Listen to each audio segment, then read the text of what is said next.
আমি একটি বিশ্ববিদ্যালয় সিএসসি নিয়ে পড়ছি। আমার নতুন সেমিস্টার শুরু হলো, দ্বিতীয় বর্ষে উঠেছি। প্রতিদিন সকালে ক্লাসে গিয়ে বাসায় আসতে আসতে সন্ধ্যা বা রাত হয়ে যায়। বাসায় এসে তেমন পড়াশোনা হয় না। এভাবে চলতে থাকলে আমার রেজাল্ট খারাপ হবে। আমি কিভাবে ঠিক মতো পড়ালেখা করবো? বাসায় এসে ক্লান্ত হয়ে যায়।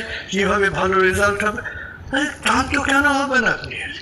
ইয়ং ম্যান, মাত্র সেকেন্ড ইয়ার একটা বিশ্ববিদ্যালয়ে পড়ছেন। এখন তো 18 ঘন্টা কাজ করার সময় মিনিমাম। কেন ক্লান্ত হবে না? মানে আপনি শরীরের প্রতি যত্ন নেন না, খাওয়া দাওয়া ঠিকভাবে করেন না আর কি, এবং শারীরিক কোনো পরিশ্রম করেন না আর কি। শারীরিক পরিশ্রম করেন, ব্যায়াম করেন, যোগা করেন এবং খাওয়া দাওয়া ঠিকভাবে করেন। অর্থাৎ সময় মতো খাবেন এবং যতটুকু খাওয়া প্রয়োজন ততটুকু খাবেন। এটা খাবো না, ওটা খাবো না, এটা করবেন। যা খাওয়া